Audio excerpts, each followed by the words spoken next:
Yeah, I think we kept going. It was really difficult. Forey, I thought was outstanding. Ian Smith came on, was outstanding. Got a good chance of starting next week with what I saw today. Da Costa showed some really nice touches. I was really pleased with him. Kelsey showed really courage to keep going right to the very end. I think that was the positives to take from the game. I think we can sit here and we can make a lot of excuses about a couple of decisions that went against us, but that for me, I've said to him in there that I don't want anyone to talk about those two decisions.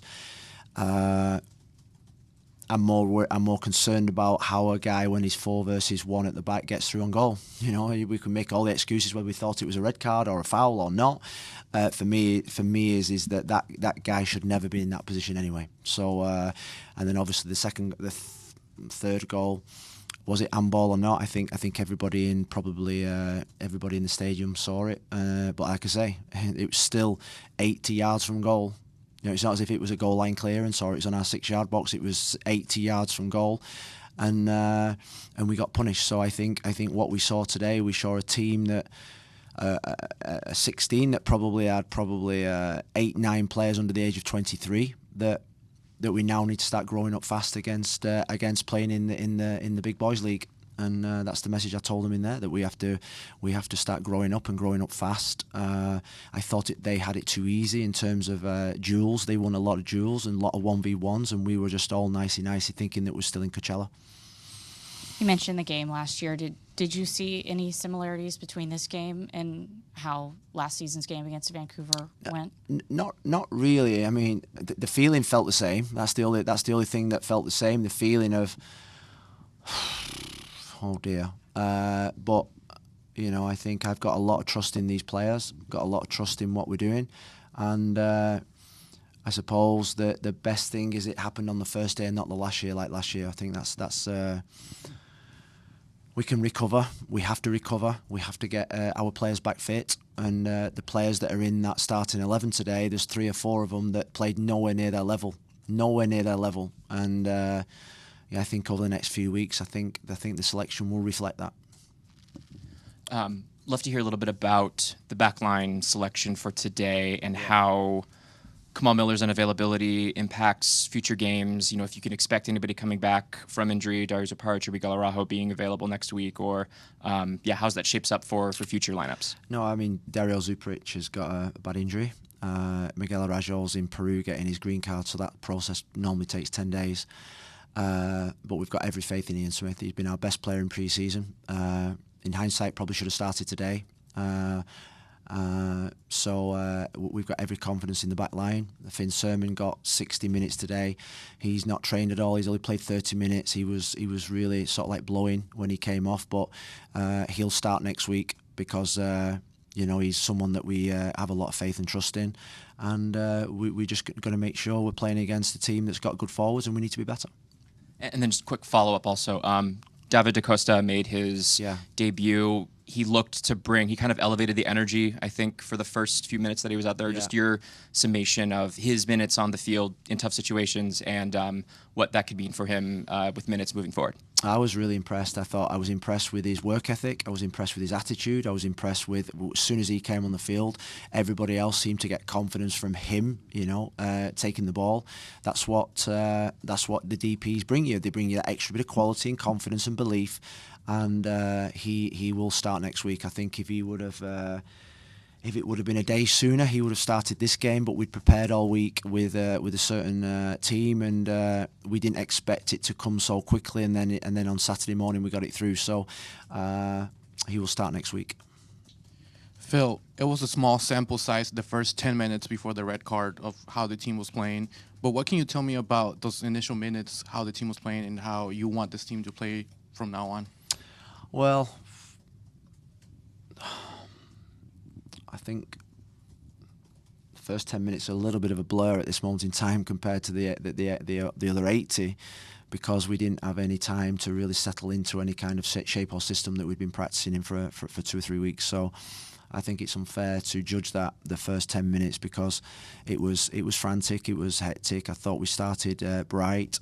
The first goal, even down to 10 men, was was a really poor mistake. Was a poor mistake. And the second one, sometimes you just got to applaud. It was a brilliant goal, but we just got to cut out those mistakes. When you have such a young roster, does a game like this have the chance of lingering? What was the locker room like post, and just how do you expect them to respond? Young players get disappointed, but what I would say about young players is I think they move on very quickly. They've got the energy, they've got all the confidence of their manager and the team, and we've got to move on very quickly because it's a shorter week this week. Jimmy Forey came through the game fantastically well. He showed real good qualities. I think he's got the qualities to be one of the best left backs in the league. He kept going, he kept driving forward. There's so much growth there in him as a player. So I think those younger players will have learnt a lot today. Sometimes as a younger player, you need an experience like this. I think my first game in football, I thought I was a really good player, and then went to Aston Villa, first Premier League game, and I think we were 3-0 down after 20 minutes, and I thought, it's a real check. And today was probably a check for a lot of our players in terms of what's needed to compete. And, like I say, I think it's better off feeling it in the first game, even though it hurts, than later in the season when it can be really painful. Phil, that third goal that you were talking about with the handball it did feel like you guys had some momentum building right before that.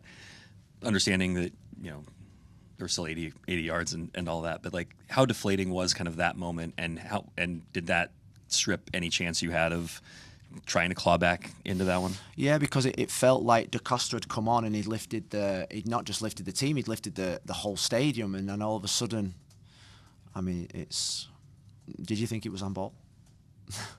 But with no excuse. I'm not here to make excuses. I think decisions like the one in the 12th minute and the one in whatever it was ultimately changes games. And at 3-0, we were mounting to climb. I suppose the big difference between the last year and this year was that we kept going. Anthony kept going, and we got our goal. And but I think there's still the ease in which they got through us at times was worrying.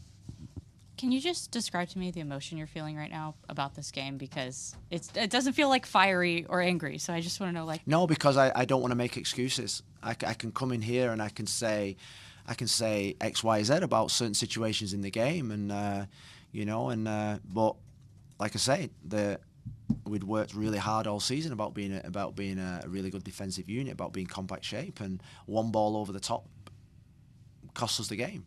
And I say it cost us the game because they didn't score, but they're going down to 10 men cost us the game.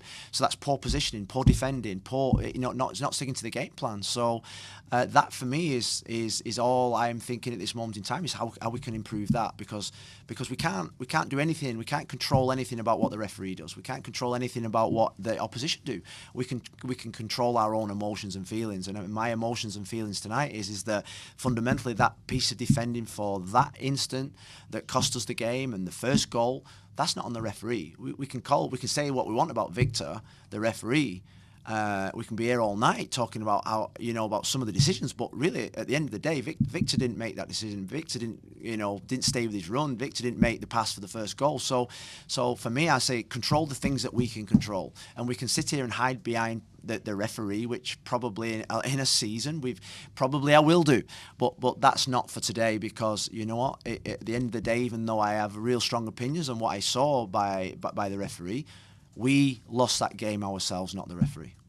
We'll wrap it there. Thank you, Phil.